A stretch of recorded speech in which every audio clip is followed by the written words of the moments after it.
કેમ છો મિત્રો? તો ગુડ મોર્નિંગ. નહીં ધોઈને થઈ જાય તૈયાર અને આપણે આવી જાય આપણા ગામની બહાર. ગામની બહાર એક અલગ જ નજારો હતો. ચકલા દાણા ચરી રહ્યા હતા અને કબૂતર પણ હતા. પછી આપણે આવી જાય શિરપુર ચોકડી. શિરપુર ચોકડી આવ્યા એટલે આપણે કરવાની હતી રિક્ષા. એટલે આપણે કરી નાખી રિક્ષા અને આગળ જો વિશાલ મોલ છે તે પાટણમાં હમણાં જ બન્યો છે. પછી આ છે કંઈક પાટણમાં સવારનો નજારો. બહુ મોટા શોપિંગો બની ગયા છે, બહુ મોટી દુકાનો બની ગઈ છે અને આ સવારનો નજારો છે. પછી આપણને થયું કે લાય શેરડીનો રસ પીતાઈએ એટલે આપણે હેડા શેરડીનો રસ પીવા. પછી આપણે અહીંયા શેરડીનો રસ પીવા એટલે શેરડીઓ હતી સારી, ફ્રેશ અને તાજી.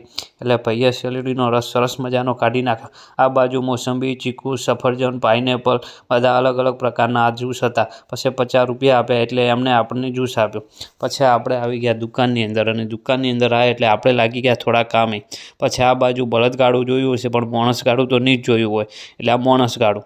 પછી હસમુખભાઈ આવ્યા, મને કે હું કેવો લાગુ છું? બીજું ભાઈ તમે બગલાની પોખ જેવા લાગો છો અને બહુ સારા લાગો છો. પછી આ બાજુ સિરિયસ મેટર ચાલુ હતી. સિરિયસ એટલે બહુ સિરિયસ. પછી આ બાજુ પાર્સલ આવી ગયા એટલે આપણે દુકાનની અંદર પાર્સલ ઉતરાવી દીધા. એટલે દુકાનની અંદર પાર્સલ ઉતાર્યા એટલે એકલા પાર્સલ માલ જ માલ. હવે કરવું શું? આ બાજુ ડાયનાસોર અને મોર બંને ઉડી રહ્યા હતા. હવે આપણો વ્લોગ થાય છે પૂરો. જય માતાજી.